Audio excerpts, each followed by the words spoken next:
مفتی محمود صاحب رحمت اللہ علیہ، ان کا جلسہ تھا، طالب علم چلے گیا سبق چھوڑ کر. حضرت مولانا رحمت اللہ علیہ، حضرت بنوری کو پتہ چلا، طالب علم جلسے میں چلے گئے. حضرت نے اپنے قلم سے ایک ہفتے کا کھانا بند کروایا اور بورڈ پہ نام لکھی. تو طالب علموں نے درخواست لکھی اس خیال سے کہ مفتی صاحب کے جلسے میں ہم گئے ہیں تو حضرت ان کو کہیں گے کہ بھائی ان کا داخلہ ٹھیک رکھو، کھانا مت بند کرو. ان کو پتہ نہیں تھا کہ مفتی محمود کتنا بڑا منتظم ہے. طالب علم ہر ایک کو اپنے جیسا سمجھتے ہیں. درخواست لکھ کے اس نے بڑی آہ و فریاد لکھی. مفتی صاحب نے چشمہ بدلا، قلم نکالا، اس کے نیچے لکھا کہ دوران تعلیم سبق جو واجب ہے اسے چھوڑ کر میرے جلسے میں آنے والوں کی صرف کھانا بند کر دیا گیا، جو ان کی پوری سزا نہیں ہے. میری گزارش ہے کہ ان کا اخراج کر لیا جائے. نیچے لکھا محمود اف اللہ. طالبان کو دنوں لگے جب اس پسند ہے میں پٹ کے درخواست پڑھ کر طالب علم غریب گھبرا گئے. اب کیا ہوگا؟ میں نے کہا درخواست مت دو دفتر والوں. ایسے کامل لوگ تھے اور اس طرح شاندار اصلاح کر گئے. حضرت نے فرمایا ان کا اخراج کریں. کیوں کھانا خالی بند کیا گیا؟ ان کو مدرسے میں چھوڑتے کیوں ہے آپ؟ آج میرے جلسے میں آئے، کسی اور جلسے میں جائیں گے. طالب سبق چھوڑتا ہے کبھی، جنازہ پڑا ہوتا ہے ایک جگہ اور اس کو پتا ہے کہ آج سبق ہے، نہیں جاتا ہے. اس کو طالب کہتے ہیں جس کی 2500 کے قریب احادیث و آثار میں فضائل آئے. العلم لا یؤتیک بعضہ حتی تؤتیہ کلک. علم کے لیے تو تمام قربانیاں دینا آسان ہے. امام ابو یوسف رحمہ اللہ، امام ابو حنیفہ رحمۃ اللہ علیہ کے خاص شاگرد،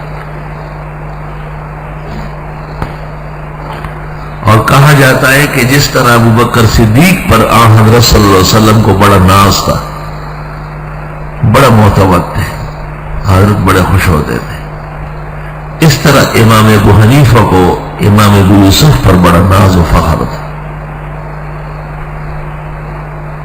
بہت زبردست شاگرد تھے. خدا تعالیٰ نے تمام صلاحیتوں سے نوازا تھا.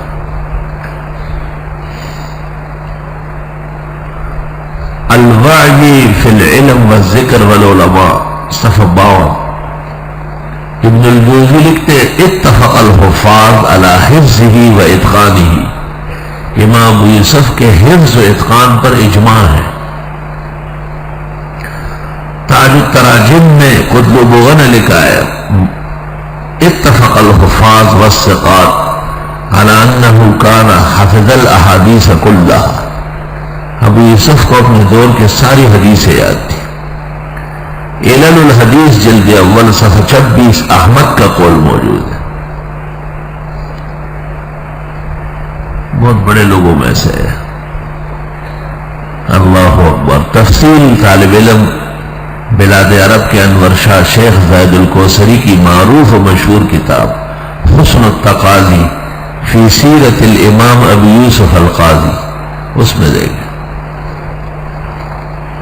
امام ابو یوسف رحمۃ اللہ علیہ کے بارے میں آیا ہے کہ جب امام اعظم کا درس شروع ہو جاتا تھا، درس ختم ہونے تک اور امام صاحب کے وہاں سے اٹھنے تک ہلتے نہیں تھے، بیٹھے رہتے. حتی اخبر ولد لک ولد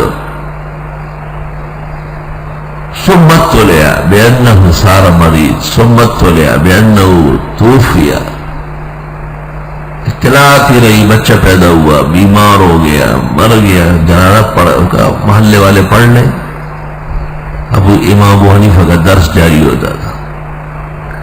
امام ابو حنیفہ کی عادت تھی کہ وہ ایک مسئلے پر ایک دفعہ کلام کرتے تھے مکمل، دوبارہ اس مسئلے کی نوبت نہیں آتی تھی، اس سے فارغ ہو جاتے تھے.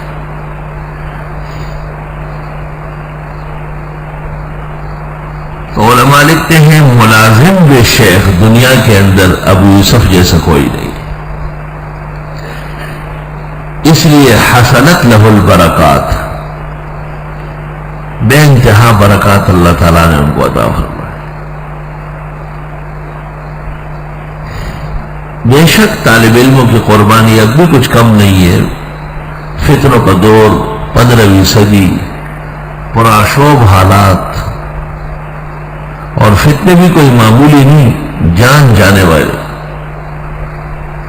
ان غریبوں پر عرص حیات تنگ کر دیا گیا، وہ پشاور سے اور زابل سے اور کندار سے یہاں پہنچ جاتے ہیں تکلیفوں سے، اور ہم ان کو کہتے ہیں شناختی کارڈ دے دو۔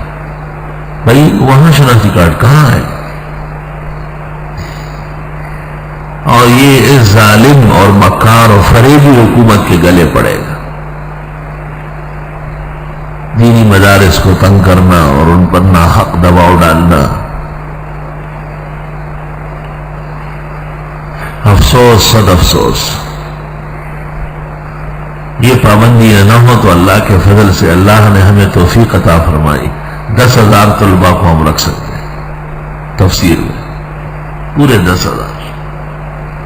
کسی کی واپسی کی ضرورت ہی نہیں، لوگ قرآن پڑھنے ہیں، واپسی کا کیا مطلب؟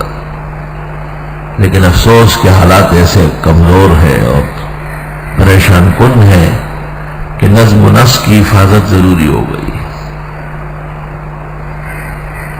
استغفر اللہ استغفر اللہ۔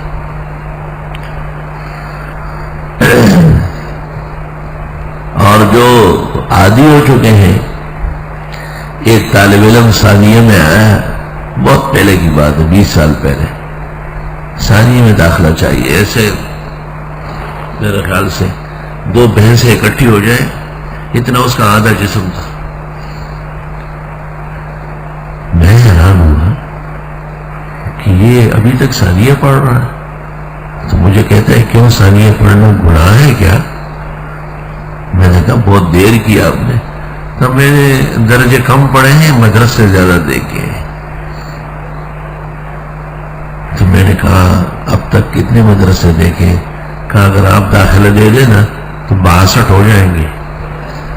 تو میں نے کہا چلو داخلہ دے دیا، اور جب آپ اٹھیں گے تو قدم کر دیں گے، تاکہ آپ کی تعداد پوری ہو اور ہمیں آپ کے وجود کی یہاں ضرورت نہیں، مگر مجھوں کو نہیں پالنا ہے۔ اندازہ لگائے اتدری ما الاخن الذي عنده 3 قرنولات في احدها ساغات وفي الثانية پیتات وفي الثالثة مختلطات ويدور في السكك ويقول لكل امرأة خورك ومورك وترك ولا يخرج من المسجد الا بضرب الكوتك۔